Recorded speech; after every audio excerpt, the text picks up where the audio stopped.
यह कहानी हसन नाम के एक गरीब मगर नेक दिल इंसान की है। हसन एक गांव में रहता था, जहां मेहनत मजदूरी करके अपनी जिंदगी गुजारता था। उसका दिल बहुत बड़ा था, लेकिन उसका पेट अक्सर खाली रहता था। बावजूद इसके, वह हमेशा दूसरों की मदद के लिए तैयार रहता था। उसकी माँ बचपन से उसे सिखाती आई थी कि सच्चा इंसान वही होता है जो दूसरों के लिए जिए, और अल्लाह ऐसे इंसानों को कभी बेसहारा नहीं छोड़ता। एक दिन हसन ने सुना कि पास के शहर में अच्छा काम मिल सकता है। वह कई दिनों से भूखा था, लेकिन उसे उम्मीद थी कि शहर में जाकर कुछ कमा सकेगा। उसकी माँ ने उसे एक रोटी और थोड़ा सा पानी दिया और दुआएं देते हुए कहा, बेटा, जो कुछ भी मिले उसे सब्र और शुक्र के साथ कबूल करना, और अगर किसी को जरूरत हो तो बांटने से मत हिचकना। हसन यह बातें दिल में बसाकर सफर पर निकल पड़ा। रास्ता लंबा और कठिन था। वह धूप में पैदल ही चल रहा था, क्योंकि उसके पास सवारी के लिए पैसे नहीं थे, लेकिन उसे यकीन था कि अल्लाह उसकी मदद करेगा। कुछ दूर चलने के बाद उसे एक बूढ़ा आदमी मिला, जो बहुत थका और भूखा लग रहा था। उसके कपड़े मैले थे और वह किसी पेड़ के नीचे बैठा हाँफ रहा था। हसन ने सोचा, क्या मैं इसे अपनी रोटी का एक टुकड़ा दे दूं? लेकिन फिर मैं खुद क्या खाऊंगा? पर उसे अपनी मां की बात याद आई, जो कुछ मिले उसे दूसरों के साथ बांटने से मत हिचकना। हसन ने बूढ़े आदमी के पास जाकर कहा, बाबा, क्या आप बहुत भूखे हैं?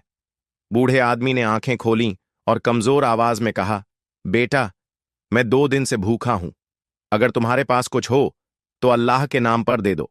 हसन ने बिना सोचे समझे अपनी आधी रोटी उसे दे दी। बूढ़े आदमी ने उसे दुआएं दीं और कहा, बेटा, अल्लाह तुम्हें इसका बड़ा इनाम देगा। अब हसन के पास बस आधी रोटी बची थी। उसे चिंता तो हुई, लेकिन उसे भरोसा था कि अल्लाह उसकी मदद करेगा। रात होने को आई थी और हसन को कोई ऐसी जगह नहीं मिली जहां वह आराम कर सके। चारों ओर जंगल था और दूर दूर तक इंसानों की कोई आहट नहीं थी।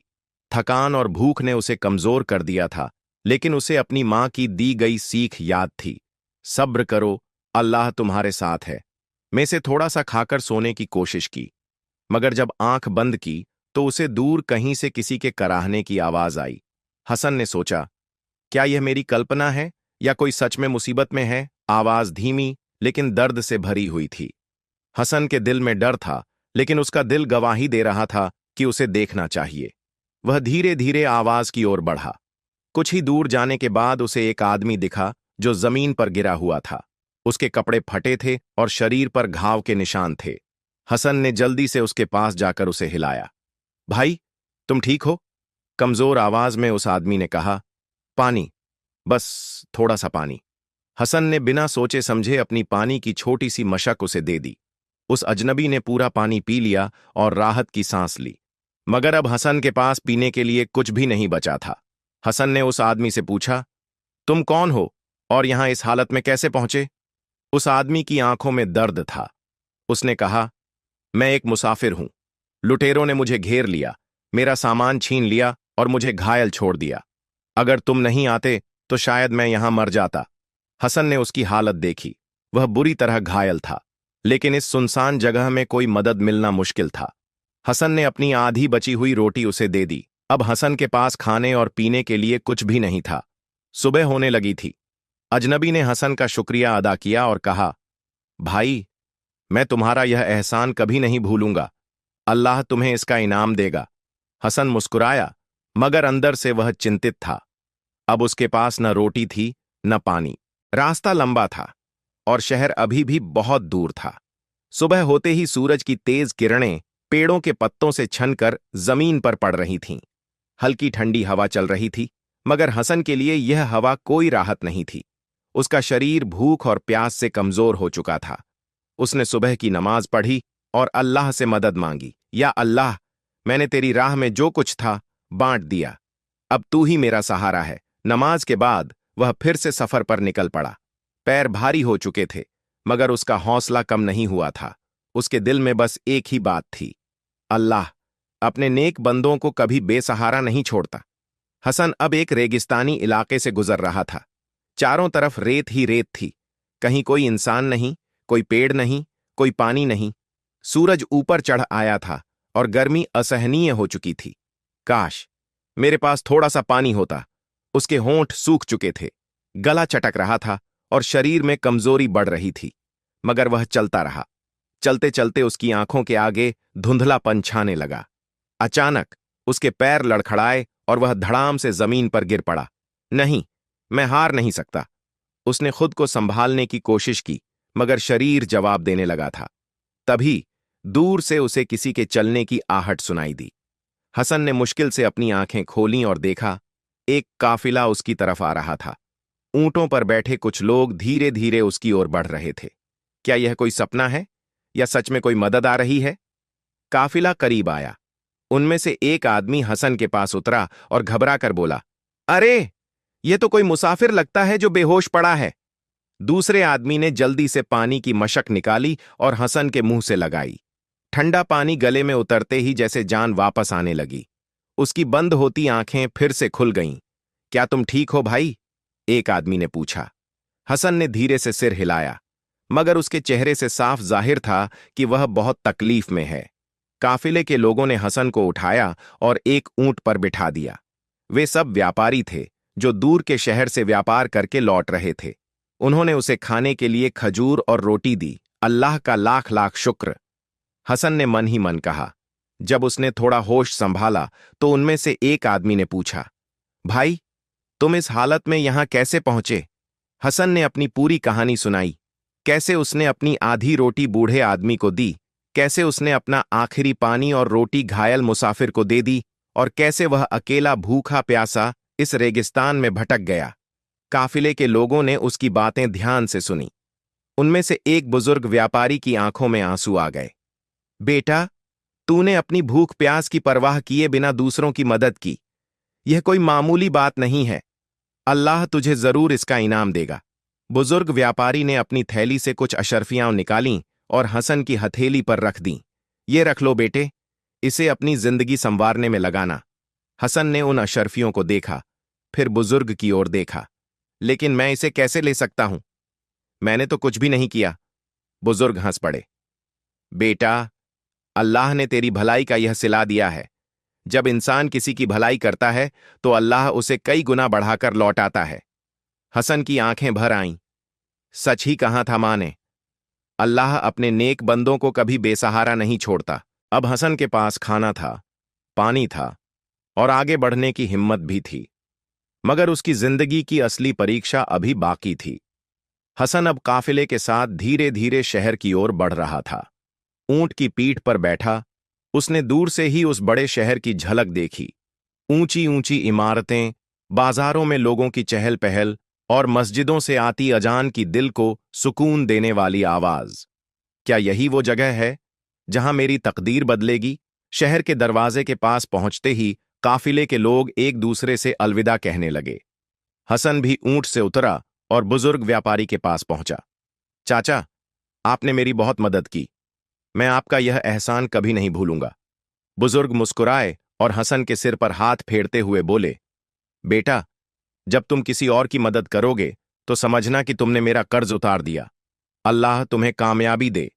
हसन ने आंखों में नमी के साथ उन्हें विदा किया और शहर की ओर बढ़ गया। गांव में पला बढ़ा हसन इस बड़े शहर की रौनक देखकर चकित था। सड़कों पर तरह तरह के लोग थे, कुछ अमीर जो रेशमी कपड़ों में इत्र लगाए घूम रहे थे और कुछ गरीब जो एक एक दाने के लिए तरस रहे थे। क्या इस भीड़ में कोई ऐसा मिलेगा जो मुझे काम देगा? हसन ने सोचा और एक बड़े बाजार में चला गया। वहां सुनार, बढ़ई, कपड़े बेचने वाले और मसाले वाले दुकानदार बैठे थे। हर तरफ खरीदारों की आवाजें गूंज रही थीं। हसन ने सबसे पहले एक बढ़ई की दुकान पर जाकर पूछा, क्या आपके यहां कोई काम मिल सकता है? बढ़ई ने उसे ऊपर से नीचे तक देखा और मुंह फेर लिया। हमें मजदूर चाहिए, मांगने वाले नहीं। हसन को यह जवाब सुनकर धक्का लगा, मगर उसने हिम्मत नहीं हारी। उसने एक मसाले वाले की दुकान पर जाकर पूछा, हजरत, क्या आपको किसी मददगार की जरूरत है? मसाले वाले ने हसन के मैले कपड़े देखकर नाक चढ़ाई और कहा, पहले अपने रहने का ठिकाना बना लो, फिर काम मांगना। हर जगह से उसे इनकार ही मिला। लोग या तो उसे नजरअंदाज कर देते या फिर हिकारत से देखते। क्या यह शहर सिर्फ अमीरों के लिए बना है? हसन के दिल में मायूसी घर करने लगी। मगर उसने खुद को संभाला। अल्लाह ने मुझे यहां तक पहुंचाया है तो जरूर मेरी मदद भी करेगा। शाम होने लगी थी। हसन की जेब में अशरफियां थीं, मगर उसने उन्हें खर्च नहीं किया था। वह चाहता था कि जब तक कोई ठिकाना और रोजगार न मिल जाए वह इस पैसे को हाथ न लगाए, मगर अब भूख ने उसे कमजोर करना शुरू कर दिया था। वह एक तंदूर के पास रुका, जहां गर्म रोटियों की खुशबू उसकी भूख को और तेज कर रही थी। भाई, एक रोटी कितने की है? उसने दुकानदार से पूछा। 2 अशरफियां। 2 अशरफियां? इतने में तो मैं 3 दिन खाना खा सकता हूं। हसन को समझ में आ गया कि यह शहर उतना भी रहमदिल नहीं था। उसने सोचा, अगर मैं इसी तरह पैसे खर्च करता रहा तो जल्दी ही खाली हाथ रह जाऊंगा। वह वापस मुड़ा और एक मस्जिद की तरफ चला गया। वहां कुछ फकीर बैठे थे जिन्हें लोग खाना बांट रहे थे। हसन ने एक कोने में बैठकर अल्लाह से दुआ की, या अल्लाह, तुझे मेरे हालात का सबसे ज्यादा इल्म है, मुझे सही रास्ता दिखा। जैसे ही वह मस्जिद से बाहर निकला, एक बच्चा उसके पास आया। उसकी उम्र करीब 10 साल रही होगी और वह गरीब मगर मासूम दिख रहा था। भाई, तुम कौन हो? मैंने तुम्हें पहले कभी यहां नहीं देखा, बच्चे ने पूछा। हसन ने मुस्कुराकर कहा, मैं मुसाफिर हूं, यहां काम की तलाश में आया हूं। बच्चे की आंखें चमक उठीं। क्या तुम ईमानदार हो? अल्हम्दुलिल्लाह, हसन ने जवाब दिया। बच्चे ने झट से उसका हाथ पकड़ लिया। तो मेरे अब्बा के पास चलो, वह एक नेक इंसान है और उन्हें भरोसेमंद आदमी की तलाश है। हसन को यकीन नहीं हो रहा था कि अचानक उसके लिए कोई दरवाजा खुल सकता है। बच्चा उसे एक छोटी मगर साफ सुथरी दुकान के पास ले गया। वहां एक अधेड़ उम्र के आदमी बैठे थे जो बहुत सादगी से लिबास पहने हुए थे। अब्बा, यह हसन भाई हैं, यह ईमानदार हैं और काम की तलाश में हैं। वह आदमी मुस्कुराया और हसन को गौर से देखा। बेटा, तुम्हारा नाम हसन है और तुम काम की तलाश में हो? हसन ने सिर हिलाया। अच्छा, एक बात बताओ, अगर तुम्हारे पास बहुत सारा पैसा हो और कोई गरीब तुमसे मदद मांगे तो तुम क्या करोगे? हसन के चेहरे पर हल्की सी मुस्कान आई। जो मेरे पास होगा उसे अल्लाह की राह में दे दूंगा, यही मेरी मां ने सिखाया है। वह आदमी मुस्कुराया और बोला, तो फिर तुम मेरे लिए काम कर सकते हो। कल सुबह से दुकान पर आ जाना। हसन की आंखों में चमक आ गई। सच? हां, मगर एक शर्त है, ईमानदारी और सब्र। यह मेरा वादा है, हसन ने कहा, और पहली बार उसे लगा कि उसकी नेकदिली का असली इनाम उसे मिलने वाला है। हसन, जो कि एक नेकदिल मुसाफिर था, शहर की दहलीज पर पहुंचा, मगर हर जगह उसे मायूसी ही मिली। काम की तलाश में भटकते हुए उसे एक बच्चे से मदद मिली जो उसे अपने पिता के पास ले गया। उस व्यापारी ने हसन को ईमानदारी और सब्र की शर्त पर अपने यहां काम पर रख लिया।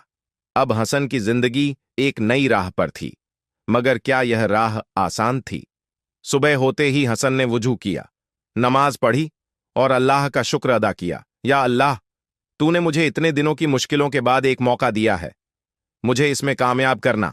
फिर वह जल्दी से दुकान की ओर निकल पड़ा।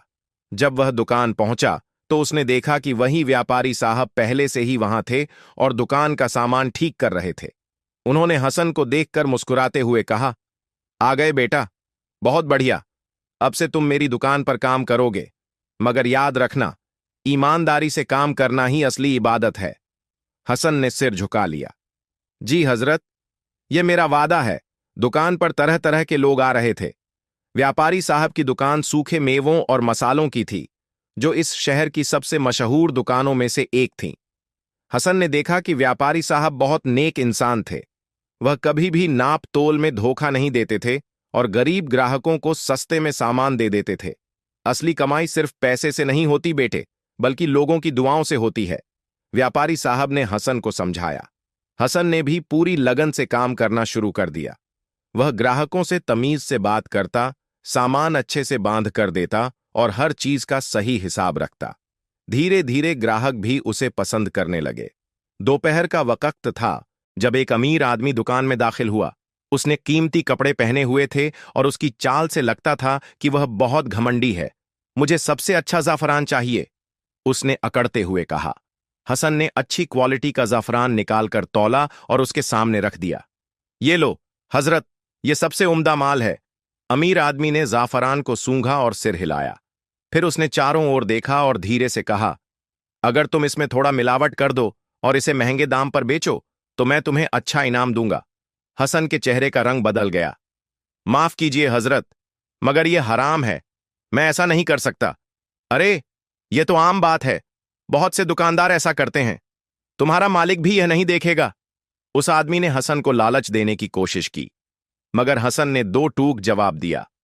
मेरा मालिक देखे या न देखे, मगर अल्लाह सब देखता है, मैं अपनी ईमानदारी नहीं बेच सकता। वह आदमी नाराज होकर दुकान से चला गया। शाम को जब दुकान बंद करने का समय आया तो व्यापारी साहब ने हसन से कहा, बेटा, तुमने बहुत अच्छा काम किया। अब कल से तुम अकेले दुकान संभालोगे, क्योंकि मुझे एक जरूरी सफर पर जाना है। हसन ने चौंक कर पूछा, मैं अकेले? हां, मुझे तुम पर पूरा भरोसा है, लेकिन ध्यान रखना, ईमानदारी से काम करना और हर पैसे का सही हिसाब रखना। हसन ने सिर हिलाया। जी हजरत। अगले दिन हसन अकेला दुकान पर था। ग्राहक आते गए और वह ईमानदारी से सबको सामान देता गया। मगर दोपहर में अचानक एक नौकर दुकान में घबराया हुआ आया। यहां के मालिक को बुलाओ, उसने चीखते हुए कहा। क्या हुआ भाई? हसन ने पूछा। तुम्हारी दुकान से चोरी हुई है, कल रात दुकान में से कुछ कीमती सामान गायब हो गया। हसन का दिल धड़क उठा। या अल्लाह, यह क्या हो गया? देखते ही देखते यह खबर पूरे बाजार में फैल गई। कुछ लोग दुकान के पास जमा हो गए। यह लड़का नया है, हो सकता है इसी ने चोरी की हो, किसी ने कहा। हां, इससे पहले तो कभी ऐसा नहीं हुआ, दूसरे ने कहा। हसन को यह सुनकर बहुत दुख हुआ। वह ईमानदार था, मगर फिर भी उस पर शक किया जा रहा था। तभी व्यापारी साहब का नौकर वहां आया और बोला, मालिक जल्दी ही आ रहे हैं, वह खुद इसका फैसला करेंगे। अब हसन के पास सिर्फ एक सहारा था, उसकी सच्चाई और अल्लाह पर भरोसा। बाजार में कोहराम मचा हुआ था। लोग दुकान के सामने इकट्ठे हो गए थे। इस लड़के को देखो, अभी नया आया है और आते ही चोरी शुरू कर दी, जरूर इसी ने दुकान से माल गायब किया होगा। हसन खड़ा सबकी बातें सुन रहा था, मगर उसका जमीर साफ था। उसने किसी चीज को हाथ तक नहीं लगाया था, फिर भी हर नजर शक से उसे ही घूर रही थी। तभी घोड़े पर सवार व्यापारी साहब वहां पहुंचे। उनके चेहरे पर सख्ती थी। क्या हुआ यहां? उन्होंने कड़क आवाज में पूछा।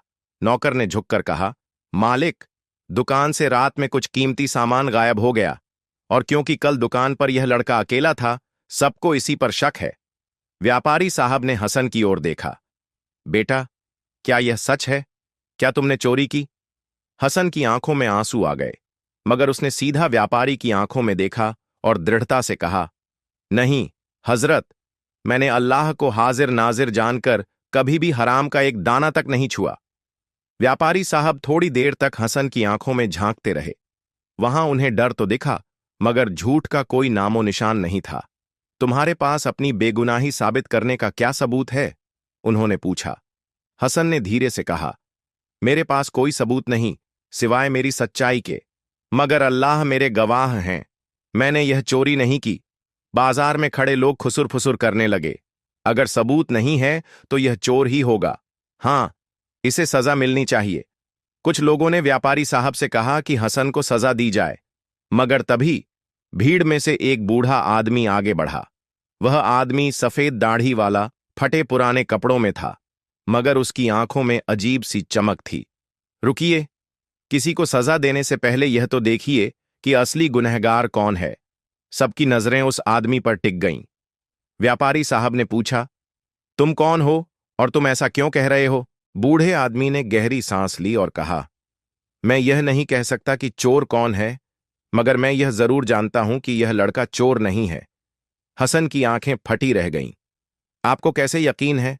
बूढ़े आदमी ने मुस्कुराकर कहा, क्योंकि जब कोई आदमी अल्लाह के लिए अपनी आखिरी रोटी तक किसी और को दे सकता है, तो वह किसी का हक कैसे छीन सकता है? यह सुनते ही हसन के रोंगटे खड़े हो गए। यह आदमी कौन है और इसे मेरी वह कहानी कैसे पता? बूढ़े आदमी ने आगे कहा, अगर तुम इस लड़के पर शक कर रहे हो तो पहले सही तरीके से तहकीकात करो। हो सकता है चोरी कहीं और से हुई हो। व्यापारी साहब ने कुछ सोचा और फिर दुकान के नौकरों को बुलाया। तुम लोग बताओ, कल रात दुकान कौन बंद करके गया था? एक नौकर ने झिझकते हुए कहा, हुजूर, वह हमारा नया मजदूर करीम था, और वह अब कहां है? सभी इधर उधर देखने लगे, मगर करीम कहीं नहीं दिखा। हुजूर, वह तो आज सुबह से ही दुकान पर नहीं आया। बूढ़े आदमी ने हल्के से मुस्कुरा दिया। तो फिर अब बताइए, असली चोर कौन हो सकता है? यह सुनते ही बाजार में हलचल मच गई। हाँ, वह नौकर तो भाग गया। इस लड़के पर बेकार में शक किया। व्यापारी साहब का चेहरा गंभीर था। उन्होंने हसन के कंधे पर हाथ रखा और कहा, बेटा, मुझे माफ करना। मैंने तुम पर शक करके बहुत बड़ी गलती की। हसन की आंखों में आंसू आ गए। हजरत, मुझे आपका कोई गिला नहीं। मुझे अल्लाह पर भरोसा था और देखिए, उसने मेरी सच्चाई साबित कर दी। इस घटना के बाद हसन की ईमानदारी की चर्चा पूरे बाजार में फैल गई। लोग उसकी इज्जत करने लगे। व्यापारी साहब ने कहा, अब से तुम मेरे नौकर नहीं, बल्कि मेरे साझेदार हो। तुमने साबित कर दिया कि तुम सिर्फ काम करने वाले नहीं, बल्कि भरोसेमंद भी हो। हसन के लिए यह किसी इनाम से कम नहीं था। अल्लाह का शुक्र है, मेरी मेहनत और ईमानदारी रंग लाई। हसन पर चोरी का इल्जाम लगा, मगर अल्लाह ने उसकी सच्चाई साबित कर दी। एक रहस्यमयी बूढ़े आदमी की बातों और व्यापारी साहब की तहकीकात से पता चला कि असली चोर करीम था, जो दुकान से माल लेकर फरार हो गया था।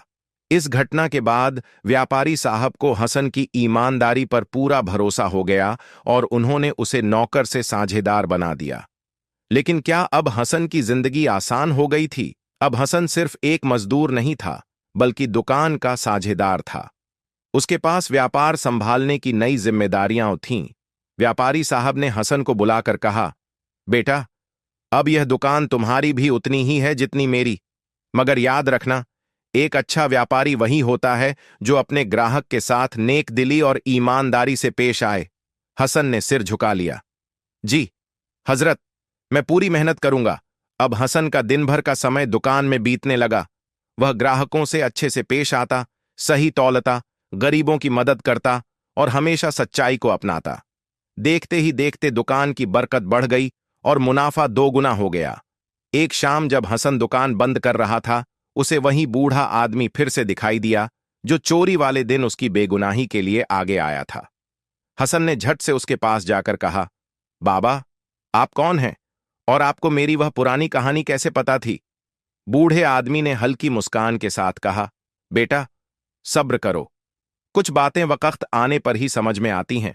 मगर हसन कुछ पूछना चाहता था, मगर बूढ़े आदमी ने अपना हाथ उठाकर उसे रोक दिया और कहा, जल्द ही तुम्हारी जिंदगी में एक ऐसा मोड़ आएगा जहां तुम्हें अपनी पहचान खुद ढूंढनी होगी। अल्लाह पर भरोसा रखना। यह कहकर वह बूढ़ा आदमी भीड़ में गायब हो गया। हसन सोच में पड़ गया, आखिर यह बूढ़ा कौन है और वह ऐसी बातें क्यों कर रहा है? क्या मेरी जिंदगी में अब भी कोई बड़ा इम्तिहान बाकी है? कुछ दिन बाद की बात थी। एक दिन दुकान में एक अमीर आदमी दाखिल हुआ। उसकी उम्र लगभग 50 साल थी। वह एक लंबा चोगा पहने हुए था और उसके चेहरे पर गम की लकीरें साफ दिखाई दे रही थीं। सलाम बेटा, मुझे कुछ मसाले चाहिए। हसन ने मुस्कुराकर कहा, जी हजरत, कौन कौन से मसाले चाहिए? आदमी ने लिस्ट पकड़ाई और हसन मसाले निकालने लगा। तभी वह आदमी ध्यान से हसन के चेहरे को देखने लगा। बेटा, तुम्हारा नाम क्या है? उसने पूछा। मेरा नाम हसन है। आदमी के चेहरे का रंग उड़ गया। उसकी आंखें फैल गईं और उसने जल्दी से पूछा, तुम्हारे वालिद कौन थे? हसन चौंक गया। मेरे वालिद? मैं नहीं जानता, मैं तो अनाथ हूं। यह सुनते ही उस आदमी की आंखों में आंसू आ गए। नहीं बेटा, तुम अनाथ नहीं हो। हसन के हाथ से मसाले का थैला गिर गया। क्या? आदमी ने भारी आवाज में कहा, बेटा, मैं तुम्हारे वालिद का सबसे पुराना दोस्त हूं। तुम्हारे वालिद बहुत बड़े व्यापारी थे, मगर उन्हें एक साजिश के तहत मार दिया गया था। उसके बाद तुम्हारी मां भी गुजर गईं, मगर तुम्हें मारने की धमकी दी गई थी। इसलिए तुम्हारे घर के नौकर ने तुम्हें शहर से दूर ले जाकर एक अनाथालय में छोड़ दिया। हसन को ऐसा लगा जैसे किसी ने उसके पैरों के नीचे से जमीन खींच ली हो। आप क्या कह रहे हैं? बेटा, तुम एक गरीब अनाथ नहीं हो, तुम एक अमीर खानदान के वारिस हो। तुम्हारा असली घर यहां नहीं, बल्कि एक बड़े महल जैसा हवेली है। बाजार में यह सुनकर कुछ लोग हसन की ओर देखने लगे। हसन की आंखों में आंसू थे। तो क्या मेरी पूरी जिंदगी एक झूठ थी? मैं एक अमीर खानदान का बेटा हूं, मगर मैं तो दर दर की ठोकरें खा रहा था। क्यों मुझे मेरे मां बाप से दूर कर दिया गया? क्या इस नए सच को अपनाना मेरे लिए सही होगा? व्यापारी साहब भी यह सुनकर चौंक गए थे। हसन, अगर यह सच है तो तुम्हें अपना हक लेना चाहिए। मगर हसन उलझन में था। उस रात हसन सो नहीं सका। उसके दिल और दिमाग में अजीब सा संग्राम छिड़ा हुआ था। अगर मैं सच में किसी अमीर खानदान का बेटा हूं तो फिर मुझे यह जिंदगी क्यों मिली? क्यों मुझे इतने साल तक अनाथ समझा गया? अगर यह सच है तो मेरे माँ बाप को किसने मारा था? और क्या मैं उन लोगों तक पहुंच सकता हूं? उसे उस बूढ़े आदमी की बात याद आई। तुम्हें अपनी पहचान खुद ढूंढनी होगी। अब उसे समझ आ रहा था कि वह बूढ़ा आदमी उसे पहले से सब कुछ बता चुका था। मगर वह आदमी कौन था? क्या वह भी उसके अतीत से जुड़ा हुआ था? सुबह होते ही हसन ने फैसला कर लिया। वह उस अजनबी से मिलने गया जिसने उसे उसकी असली पहचान बताई थी। मुझे मेरे बारे में सब कुछ सच सच बताइए। उस आदमी ने गहरी सांस ली और कहा, तुम्हारे वालिद इस शहर के सबसे अमीर और नेक इंसान थे। उनका नाम सैयद उमर था। उनका एक बहुत बड़ा कारवां था जो अलग अलग देशों में व्यापार करता था। मगर उनके कुछ दुश्मन थे जो उनकी दौलत और रसूख से जलते थे। एक दिन जब तुम्हारे वालिद अपने कारवां के साथ सफर पर गए तो उनके ही एक भरोसेमंद आदमी ने धोखा देकर उन्हें मरवा दिया। जब तुम्हारी वालिदा को यह खबर मिली तो उन्होंने तुम्हें बचाने के लिए एक नौकर के हवाले कर दिया। वह तुम्हें लेकर बहुत दूर चला गया और तुम्हें एक अनाथालय में छोड़ दिया ताकि दुश्मन तुम्हें भी नुकसान न पहुंचा सकें। हसन की आंखें भर आईं। तो मैं इतने साल से अपनी असली पहचान से दूर था, और अब जब मुझे यह सब पता चल रहा है तो मैं क्या करूं? उस आदमी ने हसन के कंधे पर हाथ रखा और कहा, बेटा, अब यह तुम्हें तय करना है कि तुम अपने हक के लिए लड़ोगे या यूं ही चुप रहोगे। तुम्हारा असली घर तुम्हारा इंतजार कर रहा है। हसन अब सोच में पड़ गया था। अगर मेरे वालिद को मारा गया तो उनकी दौलत और विरासत पर अब कौन काबिज है? अजनबी ने धीरे से कहा, तुम्हारे चाचा सैयद फराज। हसन चौंक गया।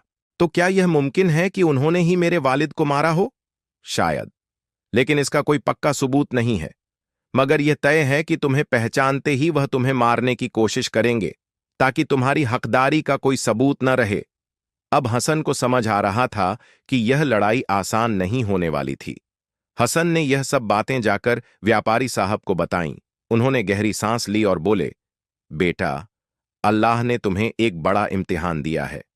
अगर यह सब सच है तो तुम्हें अपने माँ बाप का हक वापस लेना चाहिए। लेकिन यह मत भूलो कि सच्चाई की राह आसान नहीं होती। मगर मैं अकेला क्या कर सकता हूं? हसन ने निराश होकर कहा। व्यापारी साहब मुस्कुराए। तुम अकेले नहीं हो, मैं तुम्हारे साथ हूं। हसन की आंखों में नमी आ गई। उसने पहली बार महसूस किया कि इस दुनिया में कोई उसे अपने बेटे की तरह चाहता है। हसन ने आखिरकार फैसला कर लिया, मैं अपने घर जाऊंगा। मैं अपनी पहचान वापस लूंगा। अगली सुबह हसन, व्यापारी साहब और कुछ भरोसेमंद लोग उसके असली घर की ओर रवाना हुए। जैसे ही वे हवेली के पास पहुंचे, वहां की भव्यता देखकर हसन दंग रह गया। बड़े बड़े दरवाजे, ऊंची ऊंची दीवारें और पहरेदारों की टोली देखकर यह साफ था कि यह किसी बड़े आदमी की हवेली थी। हसन का दिल जोरों से धड़कने लगा। क्या यह मेरा घर है? जैसे ही हसन दरवाजे तक पहुंचा, दो पहरेदारों ने उसे रोक लिया। कौन हो तुम? हसन ने हिम्मत जुटाकर कहा, मैं सैयद उमर का बेटा हूं और यह मेरा घर है। यह सुनते ही पहरेदारों के चेहरे पर हवाइयां उड़ने लगीं। एक ने जल्दी से अंदर जाकर किसी को खबर दी। कुछ ही पलों में एक भारी भरकम आदमी सीढ़ियों से नीचे उतरा। उसकी आंखों में घबराहट थी, मगर चेहरा गुस्से से लाल था। यह वही आदमी था जिसका नाम अजनबी ने बताया था, सैयद फराज। जैसे ही उसने हसन को देखा, उसकी आंखें संकुचित हो गईं। यह नामुमकिन है, वह बड़बड़ाया। फिर उसने खुद को संभाला और गुस्से से चिल्लाया, बकवास! मेरा भतीजा सालों पहले मर चुका है। हसन ने सीधा उसकी आंखों में देखा और कहा, नहीं चाचा, मैं जिंदा हूं और मैं अपने हक के लिए आया हूं। हसन की आंखों में गुस्सा और दर्द दोनों थे। उसने सीधे अपने चाचा की आंखों में देखा और कहा, मैं सैयद उमर का बेटा हूं और मैं अपने हक के लिए आया हूं। सैयद फराज ने ठहाका लगाया, क्या सबूत है कि तुम मेरे भाई का बेटा हो? मैंने तो सुना था कि वह लड़का बचपन में ही मर गया था। हसन का दिल धक से रह गया। तो आपको यह कैसे पता चला कि वह मर चुका है? सैयद फराज थोड़ा घबरा गया, मगर तुरंत खुद को संभाल लिया। यहां से चले जाओ लड़के, वरना अंजाम बुरा होगा। इतने में भीड़ में से एक बूढ़ा आदमी आगे आया। उसकी आंखों में आंसू थे। मालिक, यह लड़का झूठ नहीं बोल रहा। सभी लोग चौंक गए। ये ये लड़का वही बच्चा है जिसे हम सबने सालों पहले इस हवेली में खेलते देखा था। ये सैयद उमर साहब का बेटा हसन ही है। सैयद फराज का चेहरा पीला पड़ गया। खामोश इब्राहिम, वह चिल्लाया। मगर बूढ़ा नौकर रुकने वाला नहीं था। मैंने अपनी आंखों से देखा था कि मालिक की मौत के बाद आप कैसे पूरी दौलत पर कब्जा करना चाहते थे, और जब बेगम साहिबा को इस साजिश का पता चला तो उन्होंने अपने बेटे को बचाने के लिए उसे नौकर के साथ भेज दिया। हसन की आंखों में आंसू आ गए। तो यह सच है। नौकर की गवाही के बाद हवेली के अंदर काम करने वाले बाकी लोग भी फुसफुसाने लगे। अगर यह सच में सैयद उमर का बेटा है तो उसे उसका हक मिलना चाहिए। हां, यह तो जुल्म है। इतने सालों तक उससे उसका हक छीना गया। सैयद फराज को समझ आ गया कि अब हालात उसके काबू से बाहर हो रहे हैं। बस, बहुत हुआ। उसने गुस्से में कहा, यह सब बकवास है। यह लड़का मेरा वारिस नहीं हो सकता। हसन ने अपने चाचा को सीधी चुनौती दी। अगर आपको यकीन नहीं है तो आइए, किसी काजी के पास चलते हैं। वह तय करेंगे कि मैं झूठ बोल रहा हूं या आप। यह सुनकर सैयद फराज थोड़ी देर के लिए चुप हो गया। वह जानता था कि अगर मामला काजी के पास गया तो सच्चाई सामने आ जाएगी। मगर फिर उसने एक चाल चली। ठीक है, अगर तुम सच में मेरे भाई का बेटा हो तो अपने वालिद की कोई निशानी दिखाओ। हसन सोच में पड़ गया। उसके पास ऐसा कोई सबूत नहीं था। मगर तभी व्यापारी साहब आगे आए।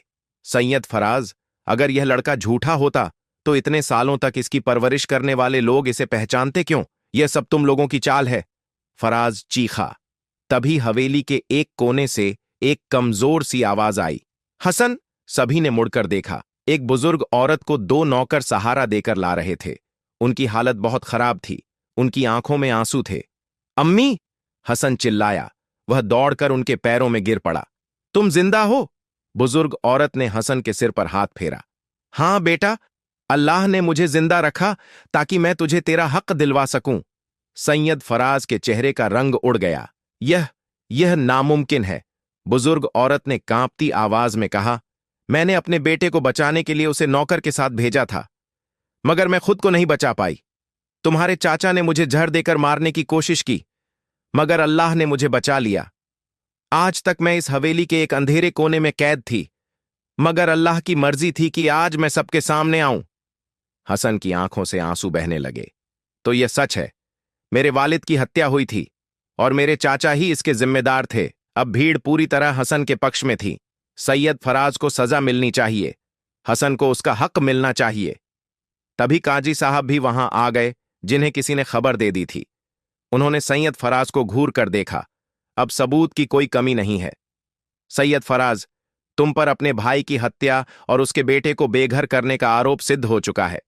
अब तुम्हें सजा मिलेगी।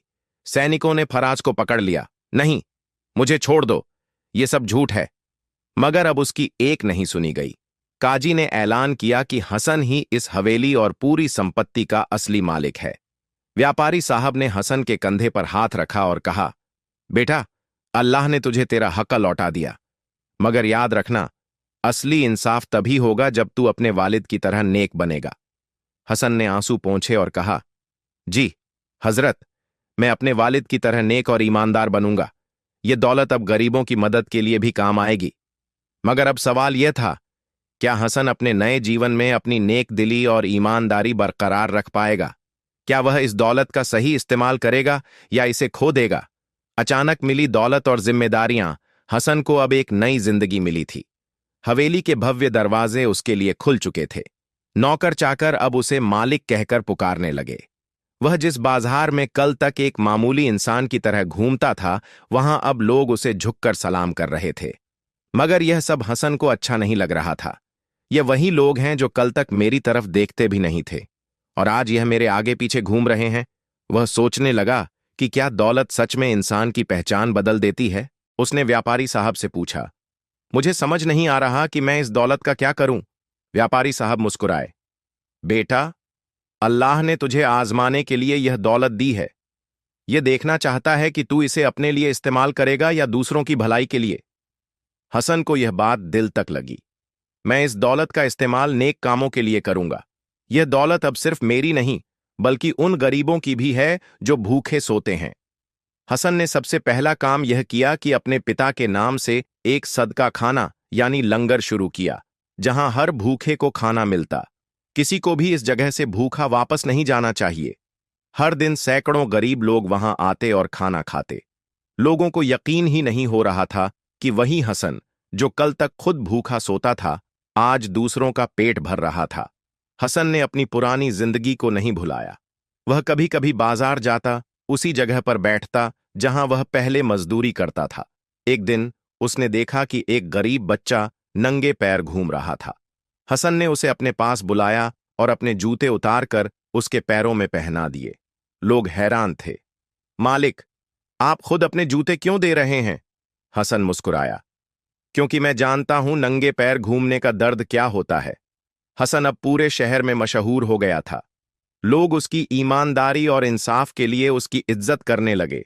उसने अपने वालिद के पुराने व्यापार को फिर से शुरू किया, मगर इस बार उसने यह तय किया कि उसमें कोई धोखा या बेईमानी न हो। वह खुद कारोबार की निगरानी करता और मजदूरों को बराबरी की तरह सम्मान देता।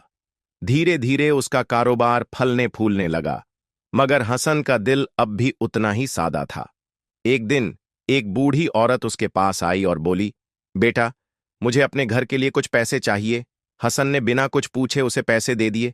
लोगों ने कहा, मालिक, आपको पहले देखना चाहिए कि वह सच्ची है या झूठ बोल रही है। हसन ने जवाब दिया, अगर वह झूठ बोल रही है तो यह उसका गुनाह होगा, मगर अगर वह सच बोल रही है तो मैं उसके लिए अल्लाह के सामने जवाबदेह रहूंगा। सैयद फराज को शहर से बाहर निकाल दिया गया था। वह अब गरीबों की तरह जीने को मजबूर था। एक दिन भूख और तकलीफ से परेशान होकर वह उसी सदका खाने के पास पहुंचा जो हसन ने बनवाया था। उसकी आंखों में आंसू थे। क्या मुझे भी खाना मिलेगा? हसन ने उसकी तरफ देखा।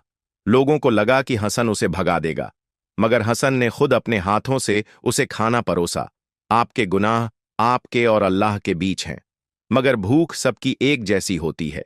सैयद फराज की आंखों में पश्चाताप के आंसू आ गए। अब हसन ने अपनी दौलत का सही इस्तेमाल करना सीख लिया था, मगर उसकी जिंदगी की सबसे बड़ी परीक्षा अभी बाकी थी। एक रात हसन अपनी हवेली के बरामदे में बैठा था। वह ऊपर आसमान की तरफ देख रहा था, जहां हजारों तारे चमक रहे थे। उसका दिल अब भी बेचैन था। अल्लाह, तूने मुझे सब कुछ दिया, मगर क्या यह सब वाकई मेरी परीक्षा है? उसी रात एक ख्वाब आया। एक अजनबी ने कहा, हसन, तुझे जो भी मिला है वह एक दिन छिन भी सकता है। अगर तुझसे सब कुछ छिन जाए तो क्या तब भी तेरा ईमान कायम रहेगा? हसन की आंखें खुल गईं। उसके दिल में एक अजीब सी बेचैनी थी। अगली सुबह हवेली में आग लग गई। यह आग इतनी भयंकर थी कि देखते ही देखते पूरी हवेली जलकर राख हो गई। हसन और उसकी मां किसी तरह बच गए, मगर सब कुछ खत्म हो चुका था। कुछ ही दिनों में उसके पिता की सारी संपत्ति भी तबाह हो गई। उसके व्यापार के जहाज डूब गए और वह फिर से गरीब बन गया। लोगों ने कानाफूसी शुरू कर दी। लगता है अल्लाह ने इसकी परीक्षा लेनी शुरू कर दी। कल तक जो लोगों को खाना खिलाता था, आज खुद भूखा है। हसन खुद सोच में पड़ गया। क्या यह मेरी गलती थी? क्या मैं अपनी दौलत के नशे में था? मगर फिर उसे अपने ख्वाब की बात याद आई। अगर तुझसे सब कुछ छिन जाए तो क्या तेरा ईमान कायम रहेगा? हसन ने अपनी मां से कहा, अम्मी, हमें फिर से मेहनत करनी होगी। अल्लाह हमें फिर से आजमा रहा है। उसने पुराने बाजार में जाकर छोटी मोटी मजदूरी शुरू कर दी। यह वही बाजार था जहां वह पहले काम करता था, मगर इस बार वह पहले से ज्यादा मजबूत था। धीरे धीरे उसकी मेहनत रंग लाने लगी। लोगों ने देखा कि जब वह अमीर था तब भी नेक था, और जब गरीब हो गया तब भी उसका दिल नहीं बदला। कुछ सालों बाद हसन ने फिर से मेहनत करके एक छोटी दुकान खोली। वह फिर से व्यापार करने लगा, मगर इस बार और ज्यादा ईमानदारी के साथ। लोगों का भरोसा फिर से उस पर बढ़ने लगा। उसकी नेक दिली की चर्चा पूरे शहर में फैल गई। जो लोग कल उसकी परीक्षा पर हंस रहे थे, आज वहीं उसकी मदद के लिए आगे आए। एक दिन व्यापारी साहब ने उससे कहा, बेटा, तूने साबित कर दिया कि असली अमीरी दिल की होती है, दौलत की नहीं। एक दिन हसन अपने पुराने सदका खाने पर गया। वहां एक गरीब बच्चा खाना खा रहा था। हसन ने उसे प्यार से देखा और पूछा, बेटा, तुझे खाना कैसा लगा? बच्चे ने मुस्कुराकर जवाब दिया, बहुत अच्छा। अल्लाह का शुक्र है कि यहां कोई भूखा नहीं सोता। हसन की आंखों में आंसू आ गए। उसे एहसास हुआ कि असली दौलत सोने चांदी में नहीं, बल्कि उन दुआओं में है जो किसी की भूख मिटाने के बाद मिलती हैं। उसी रात उसने फिर से आसमान की ओर देखा और कहा, अल्लाह, मैं अब समझ गया कि सबसे बड़ी दौलत क्या है। किसी और का पेट भरने की खुशी ही सबसे बड़ी दौलत है। अखरी लुकमा सिर्फ एक कहानी नहीं, बल्कि एक सीख है कि इंसान को अपने अच्छे कामों में कभी कमी नहीं करनी चाहिए, चाहे उसकी हालत कैसी भी हो।